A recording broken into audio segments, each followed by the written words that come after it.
የሳምንቱ ርዕስ ምን ነበር? ቀድመን ከሳቸው ጋር አወጋን ይብላኝ ላንተም لا تحزن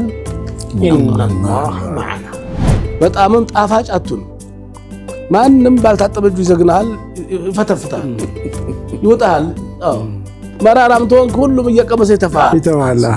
እኛ ብዙ አሁን ከተናገር ይሄም ከተሰማ ምናልባት በሀገራችን ላይ ታሪፍ እንዳያስጨምር ስንል በዚህ ላይ ብዙ ቆጣብ እንላለን every second እየወሰነ ነው የምንኖረው ሀያታችን በውሳኔ የተሞላ ነው ተነቃበት ለምን ተመቀኝ ይሄ ካልከው ደግሞ ሳት ላይ ጋዝ መጨመር አጣላት ይልስበታል ሱብሃንአላህ የልብ ጉዞ ከዛ በኋላ ደግሞ የልብ ማረፍ እነዚህ ሐሳቦች እንዴት አይነት የተዋበ ትስስር ነው ያላቸው ሁሉም ምቀኛ አለበት የዓለም ምቀኛ አለ የነጋዴ ምቀኛ አለ የተማሪ ምቀኛ አለ ከኬጅ ተጻራቶች ጀምረህ አንተ ነቃ ካልክ ውጤት ካለ ምቀኛ አለ እኔ ምክንያት ሆኖ ምግብ አቅራቢ ሆኖ ነው የማቀው እንጂ ባለቤቴን ራዚቅ ሆኖ ሲሳይ ለጋሽ ሆኖ አላቀው